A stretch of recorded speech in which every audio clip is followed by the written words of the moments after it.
Olá pessoal, tudo bem com vocês? Vamos dar aqui continuidade ao nosso capítulo 2, os réprobos. O Camilo, eu via por aqui, por ali, estes traduzindo de quando em quando, os cacuetes nervosos, ou seja, os espíritos que ficavam correndo atrás dele como alucinados, tinha esses cacuetes nervosos. Sabe esses tiques nervosos que a gente tem, que a criança, de criança, de repente, que o pessoal zomba da gente na escola? Então, esses cacoetes nervosos, esses tiques nervosos, tem uns que ficam piscando, né? Lembra que ficam piscando com o olho, tem uns que ficam fazendo mexer na boca, assim, sabe? Ou uns ficam assim com a cabeça, ou mexendo os ombros. Não, são tiques nervosos que a pessoa tem, né? Vamos lá. As ânsias do enforcamento, esforçando-se com gestos instintivos altamente emocionantes por livrarem o pescoço, entumecido e violáceo, dos farrapos de cordas ou de panos que se refletiam nas repercussões perispirituais. Então a pessoa que se enforcou ainda ficava como, por exemplo, assim, ou fazendo assim, né, para tentar se livrar daquela corda de pano que estava amarrada no pescoço. E o pescoço ainda estava violeta, ainda estava roxo. O pescoço do espírito, o pescoço perispiritual, né, do corpo espiritual, também ficou roxo. Em vista das desarmoniosas vibrações mentais que permaneciam torturando-os. Então, eles afetaram tanto o sistema nervoso central deles com esse ato, que eles ainda continuavam agindo depois da morte da mesma forma que estavam aqui na Terra no momento da partida. Então, ficavam tentando tirar a corda no pescoço. Aqueles indo e vindo como loucos, em correrias espantosas, bradando por socorro em gritos estentóricos, julgando-se de momento a momento envolvidos em chamas, apavorando-se com o fogo que lhes devorava o corpo físico, e que desde então ardia sem trégua nas sensibilidades semimateriais do perispírito. Gente que se atira no fogo, ainda fica queimando. Inclusive pessoas que são cremadas, que hoje em dia é assim, né? Morreu, já enterra, não respeita nada.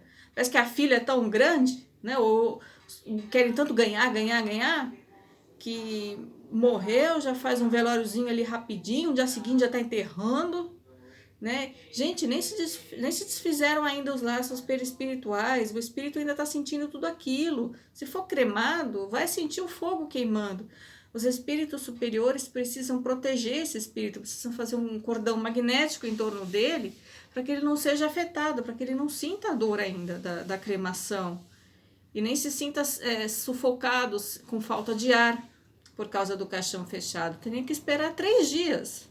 Isso seria normal, deveríamos fazer um velório de 3 dias. Enquanto isso, vão se desfazendo os laços perispirituais, depois enterra, depois crema. Mas hoje em dia é tudo na pressa, né? Parece que tá todo mundo correndo e acaba não se respeitando esse período que tem do desligamento perispiritual completo.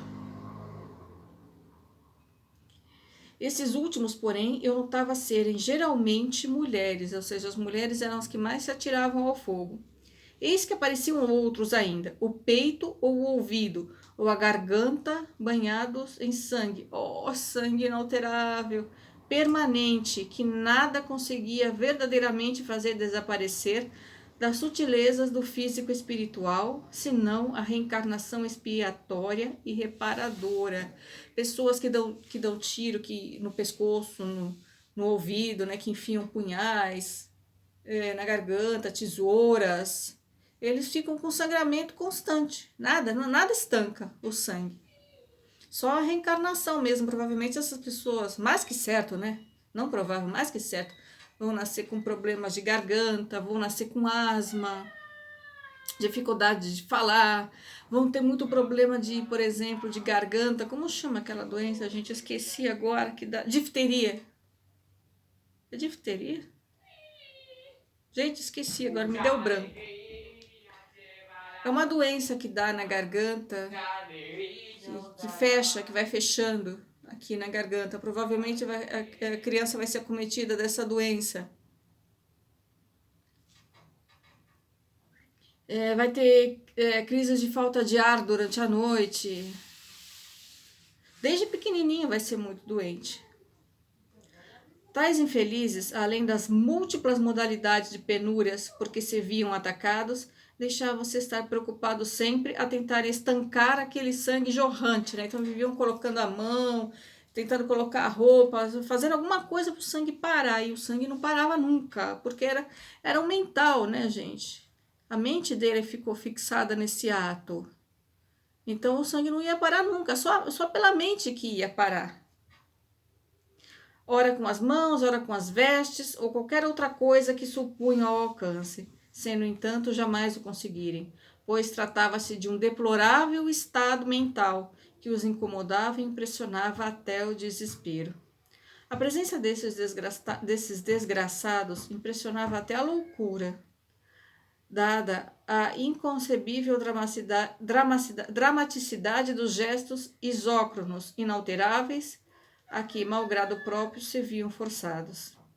E ainda, estoutros sufocando-se na bárbara asfixia do afogamento, bracejando em ânsias furiosas à procura de algo que os pudesse socorrer, tal como sucedera à hora extrema e que suas mentes registraram, ingerindo água em gorgolejos ininterruptos, exaustivos, prolongando indefinidamente cenas de agonia selvagem, às quais olhos humanos seriam incapazes de presenciar sem se tingirem de demência. Então a mente registrou o último momento da morte e fica repetindo aquilo como uma hipnose, né? A pessoa fica hipnotizada no último momento da sua morte. Então ele achava que estava se afogando e ainda ficava assim, assim como, sabe, engolindo água, tragando, pensando, né? A mente dele estava pensando ainda que ele estava tragando água e estava com aquelas crises todas de falta de ar. Tudo mental, porque o corpo já tinha sido enterrado, né? Já tinha acabado tudo, mas a mente se fixou nesse último momento.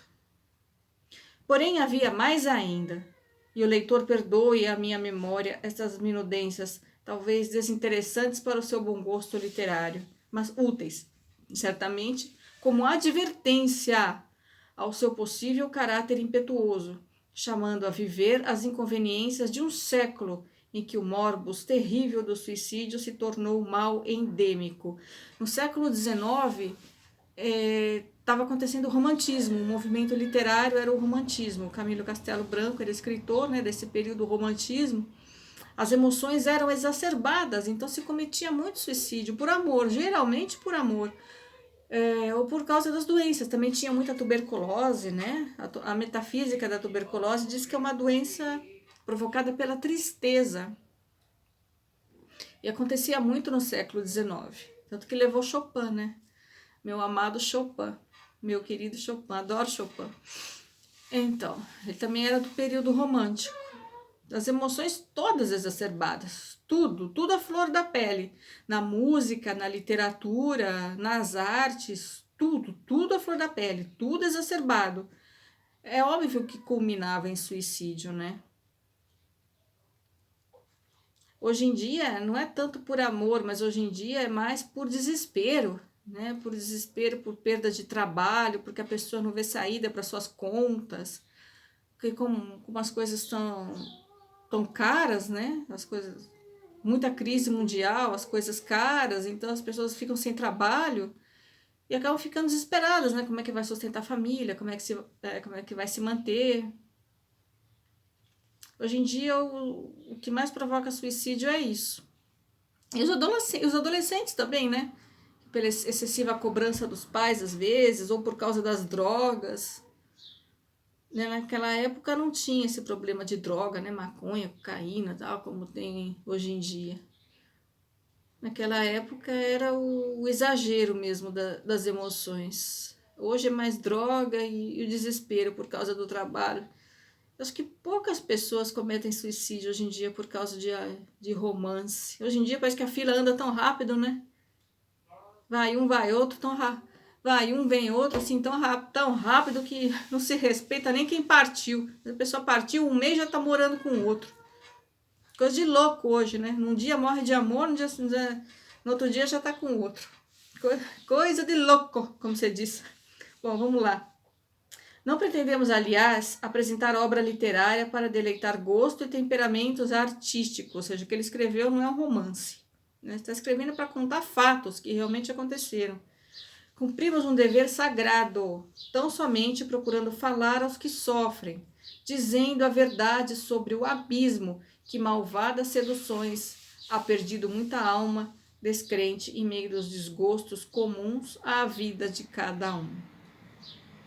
Entretanto, bem próximo ao local em que me encurralara procurando refugiar-me da régua sinistra, destacava-se por fealdade impressionante meia dúzia de desgraçados que haviam procurado o ouvido eterno, ouvido com L, viu? O esquecimento eterno, atirando-se sob as rodas de um trem de ferro, trazendo os perispíritos desfigurados, dir-se-iam, a armadura de monstruosa aberração, as vestes em farrapos esvoaçantes, cobertos de cicatrizes sanguinolentas, retalhadas, confusas, um emaranhado de golpes e sobregolpes, tal se fotografada fora naquela placa sensível e sutil, isso é, o perispírito. Tudo fica registrado no perispírito, viu, gente? O que a gente pensa, o que a gente sente e o que o nosso corpo sofre, tudo fica gravado no perispírito. Então, se você vai lá e machuca o seu corpo, seu perispírito também está sentindo isso. A deplorável condição a que o suicídio lhe reduzira o envoltório carnal.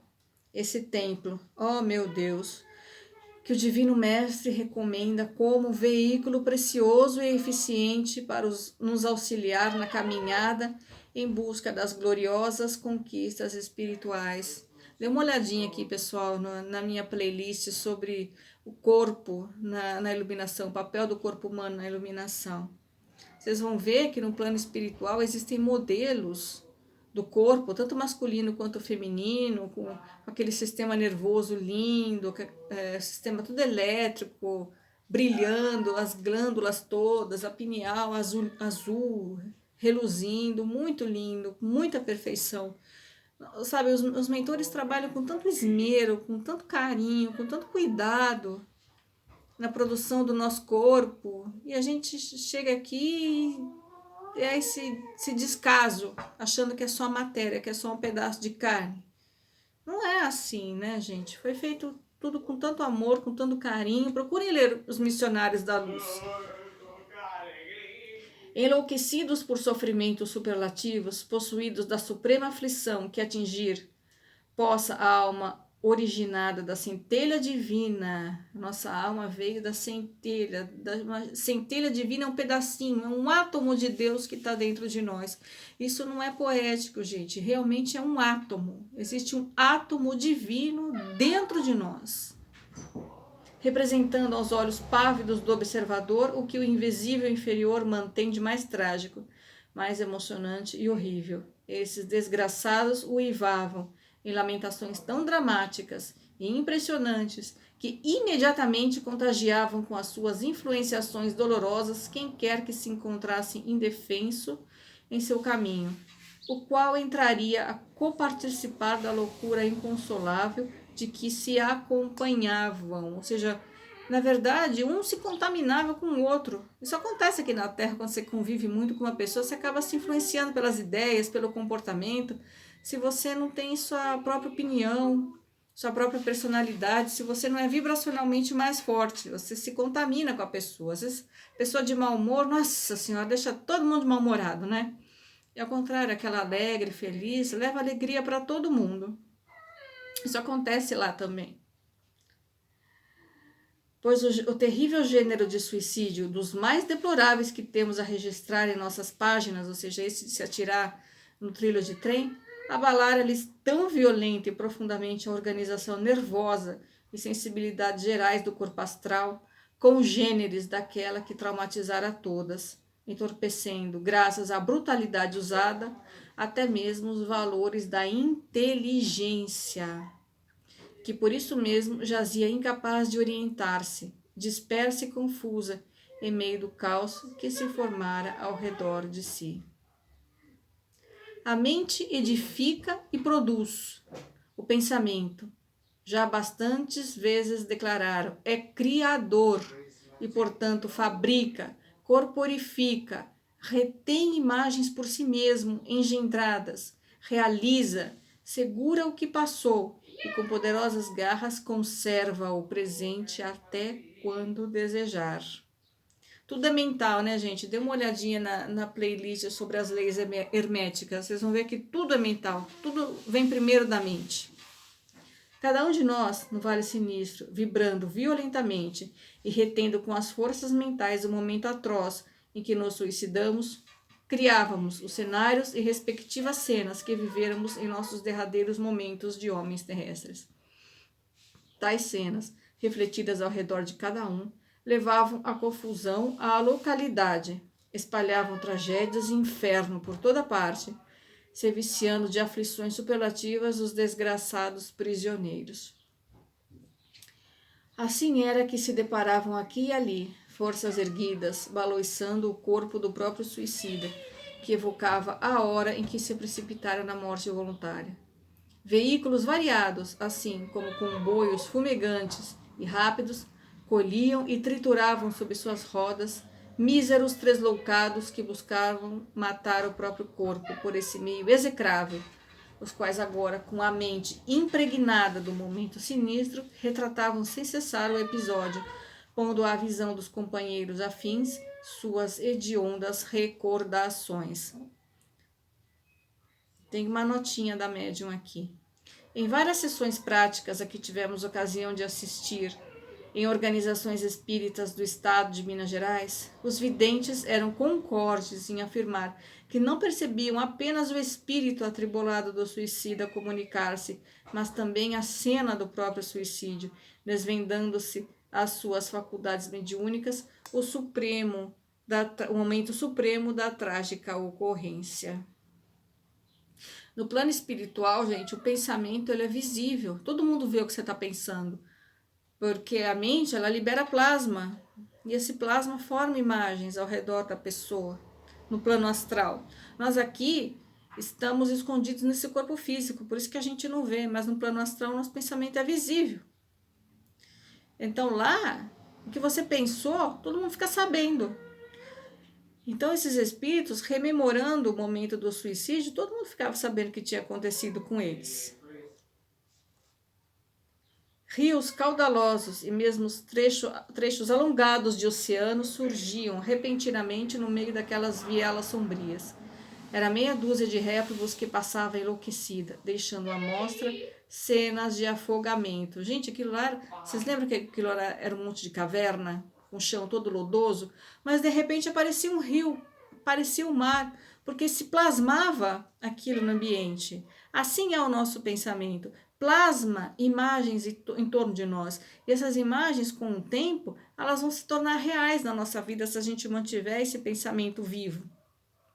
Por isso que a gente tem que controlar muito o nosso pensamento. Nossa mente tem que ser controlada. A gente não pode se dar ao luxo de ficar pensando em assalto, ficar preocupada que o filho está chegando, começar a pensar um monte de bobagem, ficar pensando em doença, ficar pensando que vai perder o emprego, que vai perder o trabalho. Porque isso tudo forma imagem ao redor de nós. E depois vem para a matéria. Se torna realidade, como se diz na mecânica quântica, colapsa a função de onda,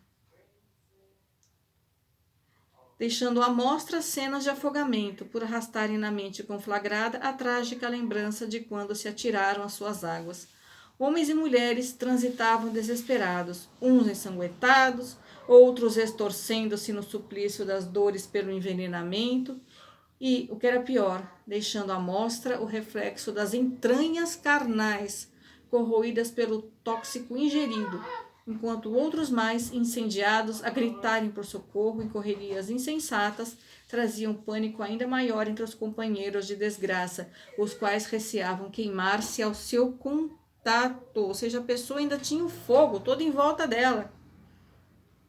E aqueles que tinham ingerido tóxico apresentavam os órgãos expostos, como se tivesse o estômago, os intestinos, tudo expostos, tudo à vista.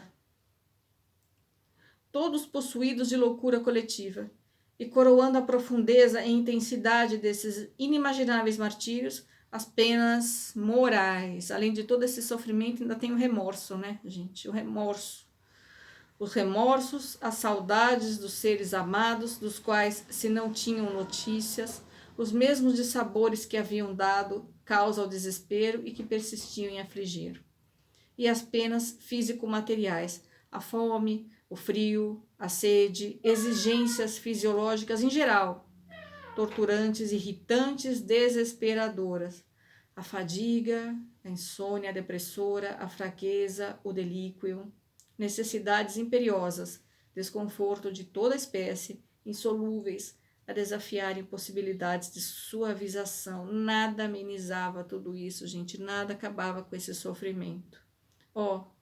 A visão insidiosa e inelutável do cadáver apodrecendo, seus fétidos asquerosos, a repercussão na mente excitada dos vermes a consumirem o lodo carnal, fazendo com que o desgraçado mártir se supusesse igualmente atacado de podridão. Então o suicida, ele fica rememorando a cena do suicídio, ele fica com aquilo exposto, que já é um sofrimento para ele, né? O sangue não para de correr, o corpo não para de queimar, o ar não para de faltar, e ainda as necessidades, tem fome, tem sede, tem frio, quer ir ao banheiro, não pode dormir, sente um cansaço extremo, uma depressão profunda, saudade da família, e mais ainda por cima percebe que o suicídio não acabou com a vida deles, que eles continuam vivos. Ou seja, esse sofrimento todo, a troco de quê? A troco de nada. Saiu num sofrimento que duraria algum tempo e ia terminar e que serviria para a evolução do espírito, para cair num outro, pior ainda, que vai atrasar a evolução deles por séculos, porque eles vão ter que reencarnar